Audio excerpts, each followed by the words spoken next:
What's up guys, Zach with Wired Customs, and today we're going to do like a fun, loose and free type video. Not really going to have any structure to it. I have a 1940 Ford Deluxe. This thing is beautiful. It's a coupe, the perfect car, and it's a crank no start. And so a little bit of information about this car real quick before we get started. It was a barn find type situation. It sat for a very long time, which is still in amazing condition as you can see. And they had it running and driving. It sat again for a couple years, kind of ran off and on. Then they put a Pertronics on it to get it ready to actually start driving it a lot more often. And did one or two things to it, I'm not exactly sure what, but they put a Pertronics on it, drove it for a while, it died while driving, and ever since then it's been a crank no start, so that's why they brought it to me. They want to make sure that this car is dependable and they can actually drive it out and go to car shows and just enjoy it. The owner's goal is to drive it home from my shop, which is about an hour drive. It should be no problem to get it there. Everything looks pretty clean. It looks like it's a pretty nice vehicle. I would not be worried. I wouldn't feel about someone else's safety driving this car once we get it running nice, of course. And it's a crank no start. It has Pertronics, but it has the old school style coil. So that's probably where I'm going to start at first. And of course, eventually we're going to check everything else like brake, suspension, steering, all that kind of good stuff to make sure I feel safe with him driving it home. So there's a couple things going on right here in the engine bay. The glass bowl looks absolutely nasty from the fuel pump. I'm going to take that and clean that out before I do anything at all. It's possible it could be carbureted issue of why it's a crank no start, but it's also extremely more possible that the Pertronics burned up going down the road. Maybe the gap was incorrect.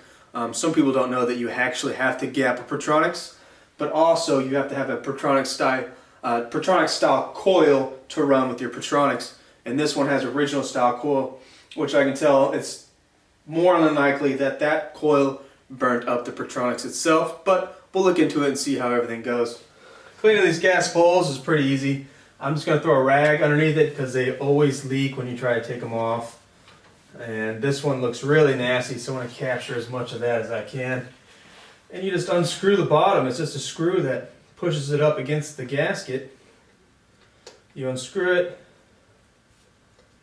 I should be wearing gloves because this is nasty gas. My hands are going to stink all day now. And here's how nasty that looks. We have this little aftermarket fuel filter. Not necessarily needed, but it's skunked up enough that we're not going to use that anymore. And that could be killing some stuff there. And I'll just spray the bowl out. These are very easy to clean. Okay, so even though there's a 99% chance that wasn't the problem, that makes me feel better either way. So let's feel the gasket in there. It feels good. It's stuck in there, but it does feel nice and soft.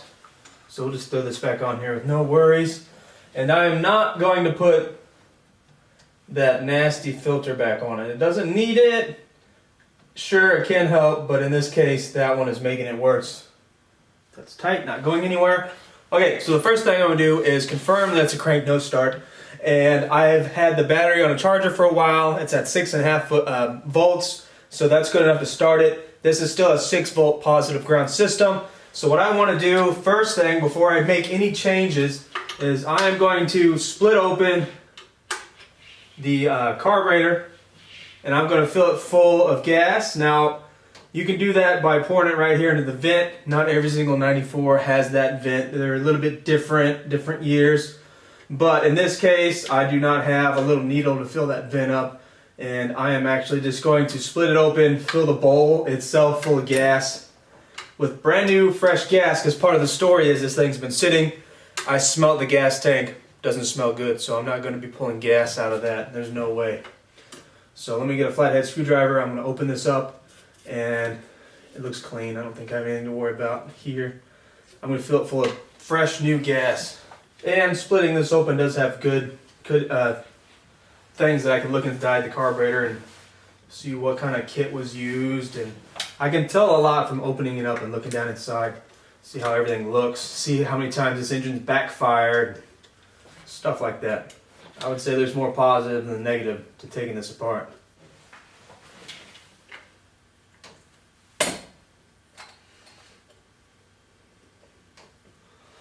Okay, I gotta take the accelerator pump linkage loose.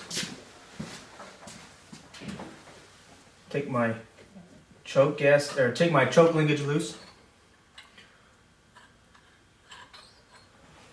I don't know when's the last time I tried to start it up, but this is completely dry. And there is gunk at the bottom of the fuel bowl. I'm going to try my luck at wiping that out. Float needle is not stuck, so that's good. I'm going to wipe this bowl out as best I can. Get some of that nastiness out.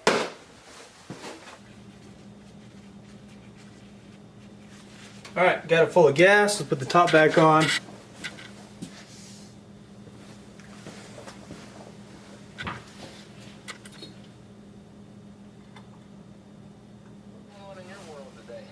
Right now, I am diagnosing a crank no start on this Flathead. Yeah. Yeah. So what's the deal there? I think I know what it is, but I want to verify it's crank no start. He put Pertronics on it and it drove it for a while, and it died and it never started up again. And either he didn't gap the Pertronics right, or he used the original coil, so the original coil could have burnt it up. It needs a Pertronics coil. Yeah, he used the original and not the Pertronics? Yeah, so. It's a bad no-no on those. I've run into that several times. Yeah, that's what I think it is, but right now I'm filling the carburetor full of gas, because it's the car's been sitting a long time, so I'm not going to run it off the gas tank. Yeah. So I wanted to confirm that it won't start for me before I do anything, you know. Okay, so a few extra steps to diagnose a crank no start here, but I'm okay with that. That's full of fuel. The bowl is completely dry and empty for the fuel pump, and I have a little rubber hose that I just crimped to. I keep a forward line with a bung that I made on the end of it, so I can put a rubber hose on it and do stuff like this. And it's just going down to a glass fuel bowl down here. So as I start to try to start it, this should also fill full of gas, so I'll be able to see. Will it start immediately with gas in it? And I'll also be able to see, is it sucking gas up into the fuel pump itself. So I'm knocking out quite a few things at one time. And it's somewhat chilly. So I'm going to choke it and let's see what it does.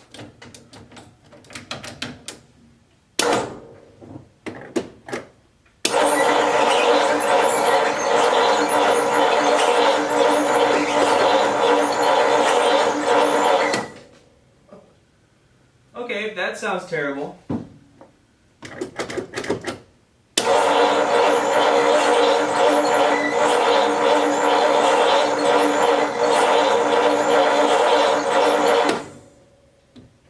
Wow. So, I don't have like a battery tester to see how many amps the battery has left. But either the battery's a problem, or the ground's a problem, or the starter's a problem. It should start cranking this slow, but at the same time, it could be a problem why it won't start.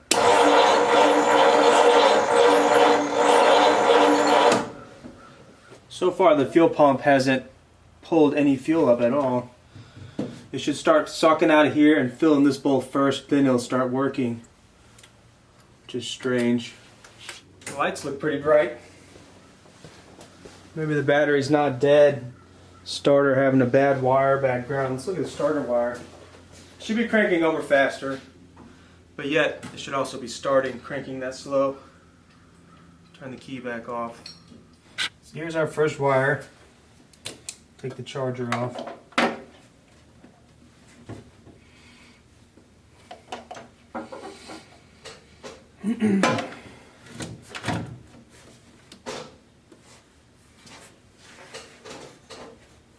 So here's our starter wire. There is black spray paint all over the starter wire, which is never good, so I'll clean that up, but it doesn't look like it's corroded or anything like that. But yeah, that black paint's not good, and then I'll get a flashlight and see how the post looks like for the starter. I can't see it very well.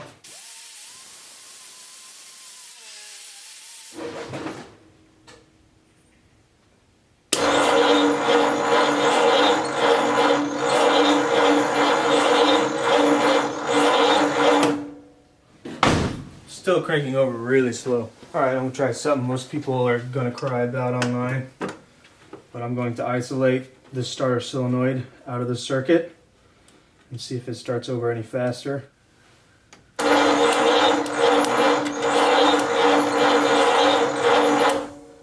Still doesn't crank over very well.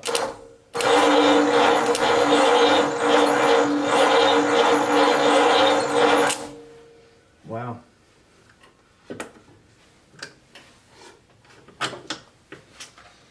It's not the starter solenoid. This ground cable is really hot. This ground cable is really hot. Maybe the ground's bad on that. Let's pull the battery out and check the ground on this ground cable. This is the cable that's really hot. Whew. Oh wow, that's this little contact. That little bolt that has paint all over it. That's a no bueno. I don't like that at all. Whether this is the problem why it ran and died or not, that's still not okay. This little cab mount bolt, little 1/4-inch bolt is what this whole motor is grounding to. Because all that ground still has to work its way back to the battery. That's a no-go. Normally, see, I don't know if you can see this in the video, but back here on the back of the intake, right here, we have a really nice braided ground from the intake to the body.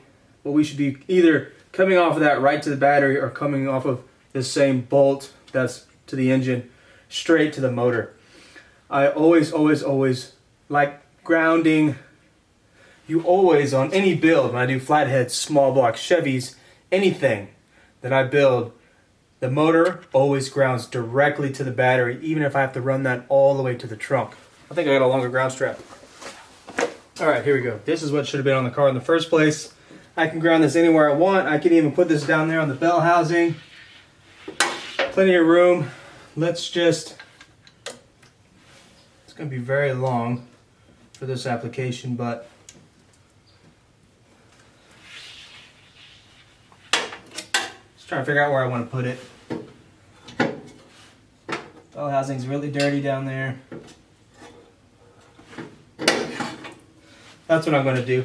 I'm going to crawl up underneath the car. There's a lot of crud and gunk down there, but I'm going to clean it off really well, and I'm going to give us a nice ground onto the bell housing itself down there.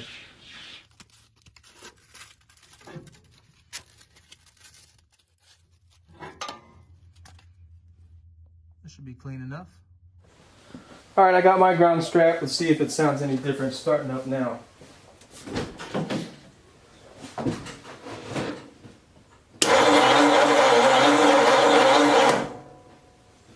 I'd say that's a yes.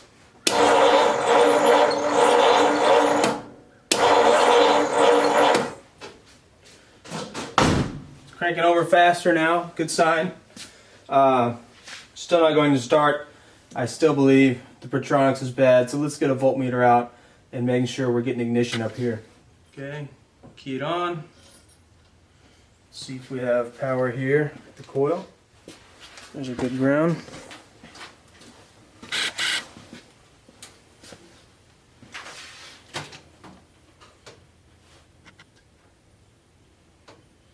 Six volts, ignition on. That's what we want.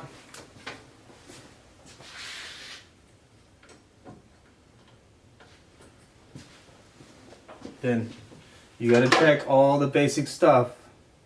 Well, I'm getting correct power supplied to our coil.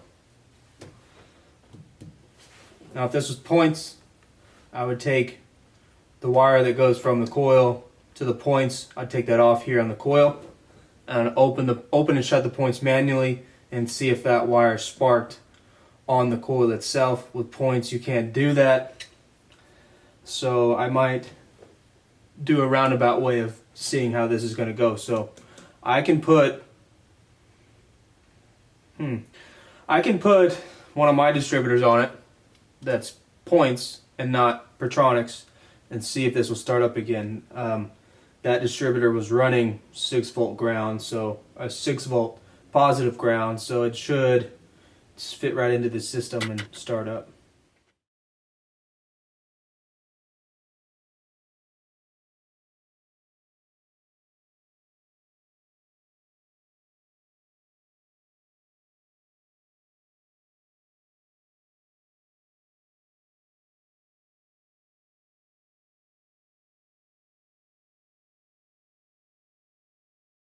I threw on the rotor real quick because when I go to put my next distributor on, I want to see that, make sure the rotor goes right back in the exact same location. So I'm just clocking it. You can forcefully put these on wrong, but if you're trying to get it clocked, at least in a similar position, then you shouldn't accidentally put it on wrong, because the tabs are offset on the distributors. And yes, both distributors are crab distributors, so it's the exact same style as what I'm putting in. So it shouldn't be a big deal. I just got to hook up the ground for the condenser, and it should work right out the box, per to say. All right, my camera died, so we're on the phone now. Like I said, this is one of my unscripted, loose and fast videos. So I took off the old distributor with the Pertronics in it and put in one of my distributors that has the points in it still. It was a 12-volt distributor, but it should work just fine. That all comes down to coil, condenser, ballast resistor, stuff like that. That's the difference. So let's see if this will start. It's not set up to drive in the long run, but it'll let us know what parts we need to order.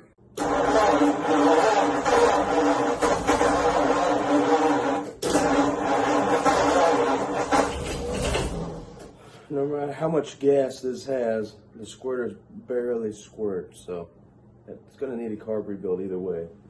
But it's been firing off.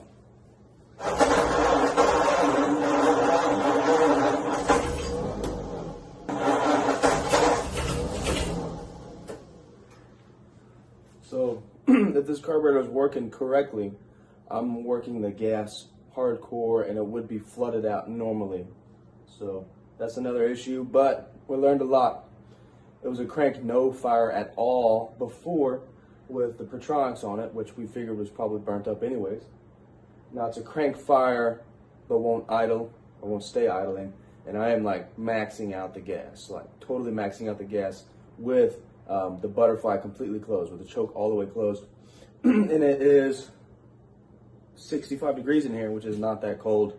This should start up pretty quickly in this condition. So I think we got our answer. Carburetor rebuild, points, and the correct coil is going to get this thing running pretty good. We also already hit a couple things that were a problem. It's cranking really well right now, so I think we know exactly what direction to go in. So hopefully you like this video. Comment in the below if you want to see more of these impromptu videos of what we have going on here in the shop. Now stop watching YouTube, get in your garage, and get your shit together.